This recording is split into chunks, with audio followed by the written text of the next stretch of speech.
All right, guys. There's nobody in here, but maybe later on you can come back and you can watch the video from the beginning. All right. So I'm going to go ahead and start the process, and I'm just going to talk today. We're going to talk a few points on divorce and your mind, the whole process behind that, and how that's going to lead you to where you're going to be at today. Because everything that comes across your mind is embedded deep into your conscious. And when you have these thoughts so powerfully and strong through emotions, they're set in the conscious field of your mind, which create the reality that you will be living in. So we have to be very careful about walking, walking in that space of feeling so much, so much powerful hurt and pain and anger. And this is Anna.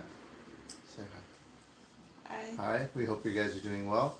I know there's really nobody coming in at this moment right now. There'll probably be one or two, but and then later on, you guys can come back and watch from the beginning of the video and kind of recap some of the important things I said. I'll say like maybe one or two small little sentences that are going to be really important that you can actually take away from this video, and that can may help you along your journey. So first and foremost, we're going to talk about the divorce and your mind. It's a process that your mind goes through. It's just like grieving from the death of a family member, or maybe the loss of an arm or a leg of some sort. And when you're grieving, the pain is it runs deep, and the deeper the pain runs into your mind, is the more powerful the thoughts that create the emotions in the body that alter their state of body and mind.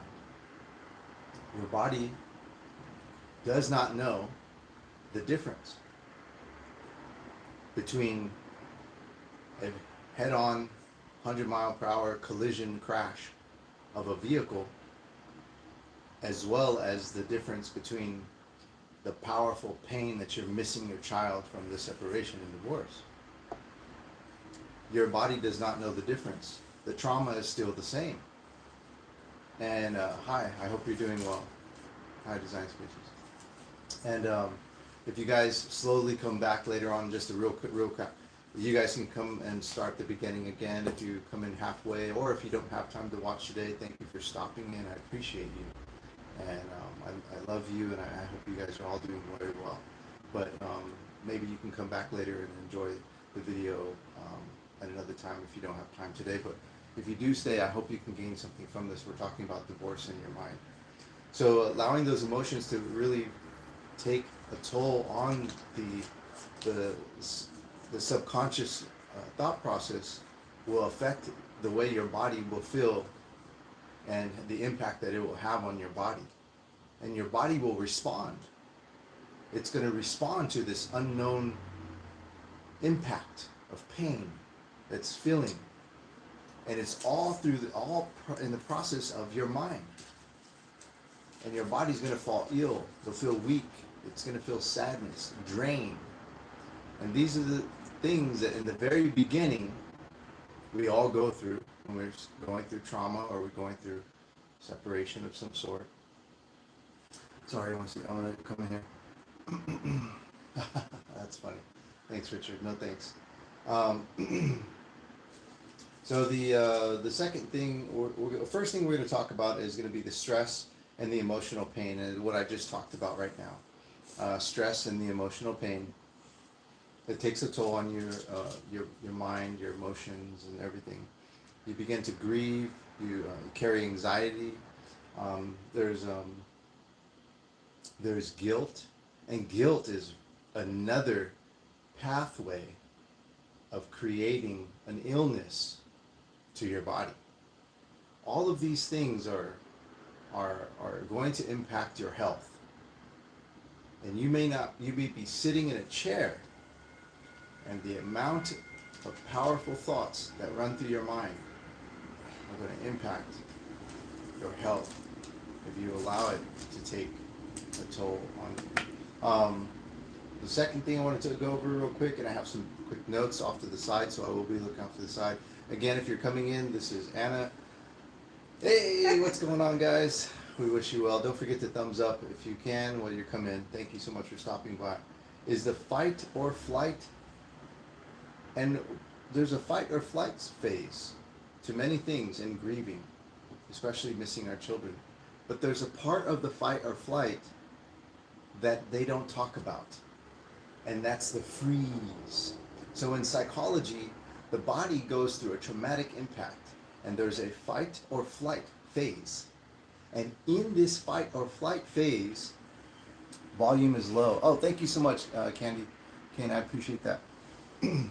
Let's move us a little bit closer, and we appreciate that. Thank you so much. That's very sweet of you guys, and let us know, kind of give us some guidance, because this is all about your this is for you. This is you, and just a reflection. And the part they don't tell you about the fight or flight is the freeze. You ever go through a traumatic experience? It's difficult. You're traumatized, and you're in this rush, this phase. Oh my God, what do I do? What do I do? It's almost, you could become frozen. Oh, it's still low. Oh, I think I know what it is. Okay. Let's see here. Thank you. I appreciate that. Let's see.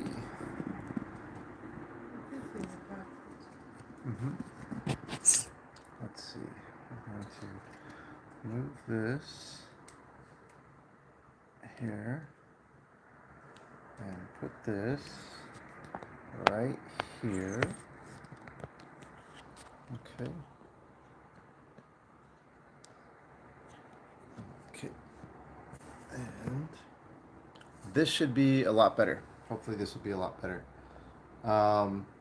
There we go. If you don't mind, a little picky pillow here. So in that fight or flight phase, there's something called freeze. And freeze is when you're in this trauma state. Oh my God, you're in your fight or flight. What do I do? Do I run? Do I go? Do I capture my children? Do I leave? Do I call a lawyer right now? Call for divorce? What do I do? What's going on? Do I get the car? Do I get the house? Do I call my mom? Do I call my brother? What can I do? And thank you, Candy Cane. And when you're going through this fight or flight phase, it's so much going through your mind that you begin to freeze. You're not sure what to do next. The mind is just spinning out of control, trying to grasp something. And when it calms down, it takes a sense of something, or something outside of you captures your senses, sight, smell, hearing, taste, something. Then you react. And it's usually in a reaction based off something that we probably shouldn't do. It's an action that we shouldn't take, because we're in the trauma phase. And so I want to move on real quick here is the difficulty with adjustments. And the difficulty with adjusting, let's see, and this is really it's shock that just begins to kind of stay settled in your body. It begins to ruminate and create more tension inside you. And in this shock is when the body starts to go through that impact phase. I call it the impact, where you feel as though it's a massive crash, and that's the shock that the body's going through. Like, oh my God, I can't believe this. Oh my God, I can't believe this. And if you think about it, this can create there's mental health risks that come along with it. Major depression, clearly major depression. Anybody with mental challenges already are going to have even worse time getting out of their mental challenges or depression. And so it really becomes a really challenging time for anybody. Even if you are very intelligent, very wealthy, if you have been, you come from a good family background. Many people, we're not trained in a family unit. Even though you come from a healthy family, a well balanced father and mother, and a good, wholesome education, even if you do, we're not trained to go through this trauma of family trauma. We're not trained that way. I mean, we don't anticipate our family being destroyed before our eyes, so we don't train ourselves to be prepared for the trauma that could come. It's just the world grooms you outside of yourself, and then we eventually start to attach ourselves. I want to talk about the healing process, which is very important. We'll go over this real quick. Is there anything you want to talk first about, that kind of like that pain, the the phase, or anything like that? Anything you want to kind of add? I just want You just want to listen. just to listen a little bit. Okay, that's okay. And then Anna will eventually talk as well too. Um, and if you guys have any questions for myself or for Anna, more than welcome to ask any questions. We appreciate you. And even after this video is posted, if you have any questions, you're more than welcome to ask any questions. We're open to any questions. Um, the coping and recovery. Sorry, the healing. The healing. Let's see. Okay, so this is really important. Healing process is something we think is going to grab a book, going to go exercise, hang out with their families, pray, do some yoga. These are all wonderful things. But I want you to first look at your healing this way. We need to create new pathways in your mind. You need to create new pathways and channels in your mind that are going to help to connect your mind to change from being frozen in time, being frozen in this fight or flight or this trauma phase, and not knowing how to deal with it. And how do we create these new pathways? And of course, physical fitness is right up there as number one. Not to knock any type of therapy, but I want to share with you, and I know there's a lot of, with respect to therapists out there, there's a lot of good therapists that do care, and I think I would like to say with even more respect, I think all therapists go into the profession with their heart and wanting to heal those that have been traumatized or hurt in divorce. I think they all 100% of them go into the business to want to help. But more than half of them on the other side of business don't care about your feelings. They do not want to heal you. And I'm going to go even further.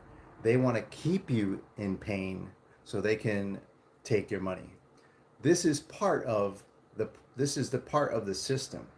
And a lot of these people that are intertwined in the system, your lawyers, your family court lawyers, your even your state and local government, therapists, doctors, family doctors. A lot of these people go into their profession with good intention, but it's the system that makes them sick and wants to keep you poisoned and keep you mentally traumatized so you can keep coming back for that healing that we all so need, that you never get. And that's going to be, I would say, more than half of therapists out there.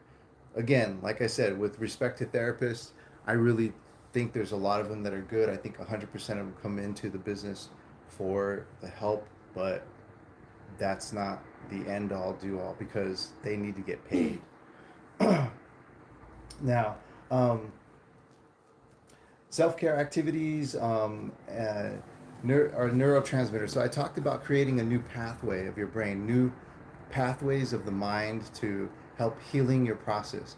Before your trauma, before your divorce, before the worries and the worrisome that took over your body and your mind, before this, we were groomed to be good men, good women, be a good worker, be a good student, and do good in life, clean ourselves, and so on and so forth. We're meant to do all these wonderful things that create the goodness of who we are. But we don't learn how to adapt to change. Now, if you get a soldier, if you get a military soldier, okay, and you just get a human being, not a military soldier, you just get a human being, just a regular person walking in a park, living their life, having birthdays, having a job, married, so on and so forth, just a regular human living a life, and get that person and now drop them into the middle of a war where there's murder, there's tanks, bullets, and everything is death is happening. That person will be forced to adapt to their environment. They will be a killer. They will try to live. This is a forced new pathway. I'm just giving it as an example. It's a forced new pathway to adapt to your environment, to adapt to massive changes in order to survive.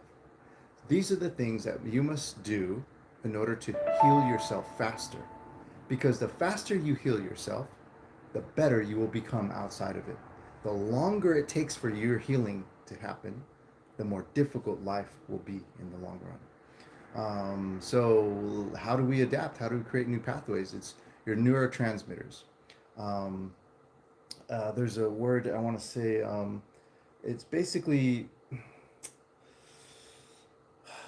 proprioceptive training is one of them in physical fitness. When we do proprioceptive training, is basically you can be running or jogging, but looking sideways, following a light or a ball, having the ball being thrown up above you, below you, having to react into certain things. These are different types of training. So having to adapt to the changes and your reaction time. These type of thing is it's a physical fitness, but it's also a mental fitness, and it helps to create it helps to generate neurotransmitters and create new pathways to help to adapt to change. This is just an example I'm giving to you, and then there's also things like trying out new adventures. If you've never done a hike before, if you've never done a long run, or if you've never done CrossFit, maybe a different type of fitness, if you've never done something that's a little bit more risky but fun, there's a huge reward on the other side of it just for yourself. And just to say that I've accomplished this, I've conquered this, maybe climb a mountain, things like that. When you go through something that's um, a huge jump, a huge leap in advancement for you, that's something that you would thought you could never do, and you've done it. It helps to reward um, those dopamine receptors in the brain and so on and so forth, to help you understand that you can conquer and you can go through things and you can win and succeed on the other side, even through difficulties in life. Um, the emotional process. Let's go ahead and finish off with just the emotional process. It's important to accept painful emotion as a natural part of the process, and adding negative self-judgment, viewing stressful thoughts about an ex-partner as temporary responses, not as facts, will help reduce their power. That's really important. So in the end of this, the healing process, the emotional process in your healing, something you got to keep in mind, that healing is not not your final destination. It's not a representation of who you are. Your healing is not who you are. Your pain is not who you are. These things are not who you are.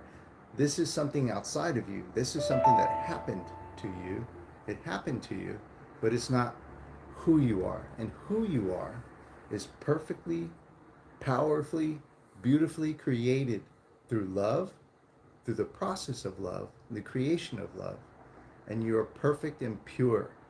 And no matter who you are, if you're a hairy, strong, big man, or a beautiful, small, dainty woman, it doesn't matter who you are, young or old.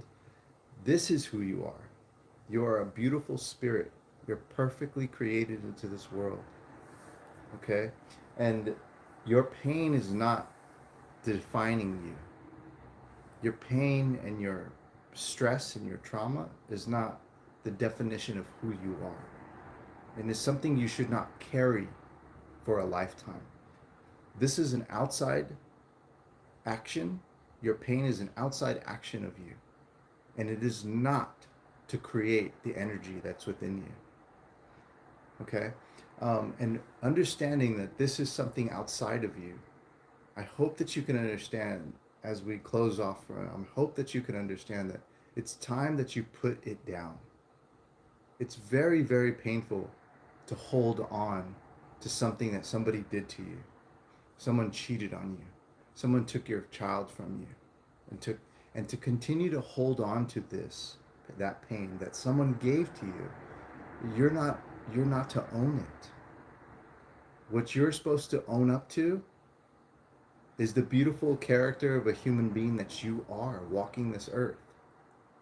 That is the ownership that you are. That is all that you need, is your energy, your beautiful power, your thoughts, your beautiful, powerful thoughts perpetuate immaculate results in this world. They're not going to hurt anything or anybody. They're only going to create good.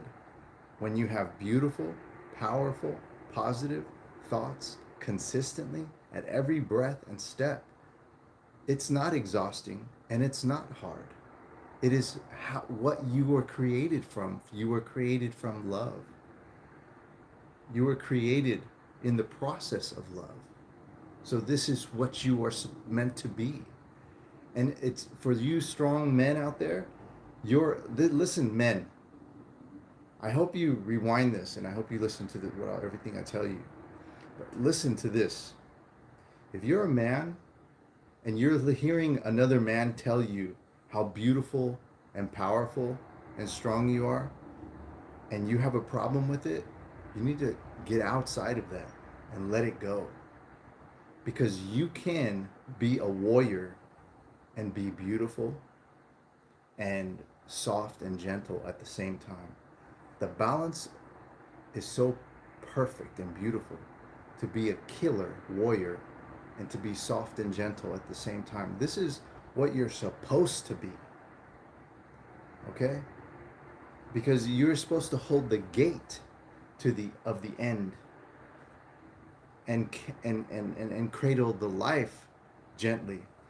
You're meant to be strong and powerful. You're meant to be hard, and you're also meant to be gentle and loving and caring. And this is and for women too. I don't want to speak too much for women. I know there's women watching, and I appreciate you ladies coming in and watching. But this is the same thing goes for you. You are meant to be strong and powerful, but also beautiful and gentle as well too. You're the heart of the home. And these things, the world will trap you, and you will have this belief system. You have an outside belief system that was groomed by systems, school education, books, television, social media. Your mind is groomed by these outside systems to make you believe that you are to be something that you're not. And that's what a lot of these motivational videos will actually do. You could be the greatest warrior of all time. You could be the greatest this and this. You could build that business to be able to just, and this motivational video is telling you go do it, yeah, and pushing you to something outside of you.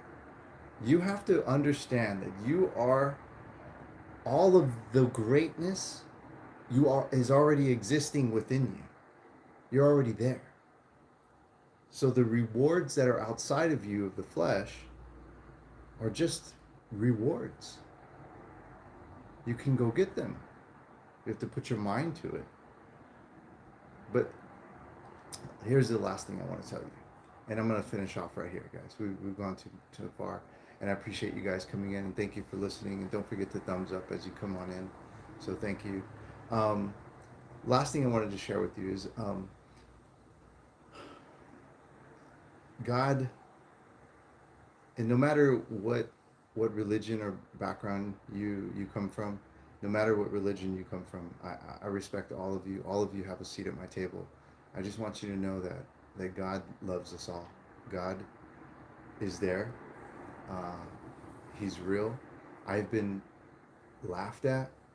I have been um, joked about, and and I don't care because I'm the one that died, and I was there, and it's true, guys. What they say. I'm the type of dude that, no way. I don't believe a damn word this guy's saying. I got to see it to believe it. But I died, and I came back to tell you everything that they talk about. It's true. Everybody's story and journey is a little different, but I want you to make it. I want you to survive to the other side because you could be trapped, you could be blocked, and you could be held up in the realm of the spiritual realm. And I don't want that for you. The only way to go through is every step, every breath you take, every thought you create. Love who you are, love your God, and love everything that is spiritual within you and outside of you. Love. Love will carry you there. Don't think for 1 second that you can waver off track. You should be in fear of your faulty waver. You should be in fear for yourself. Not so much a God, but you should be in fear that you want to make it up. You want to make it to the highest. I think anybody here, Buddhist, Catholic, Muslim, Christian, I would think anybody would want to make it to your God. And I want you to. I love you guys with all my heart. Thank you guys for listening. And I hope that somebody got something out of this message. I appreciate you guys. And thank you for coming on in. Thank you, Anna, for being here as my first guest. And yeah, we love you guys. We love you. Take care. Wish you all the peace. Take care. Bye. Bye-bye, guys. Take care.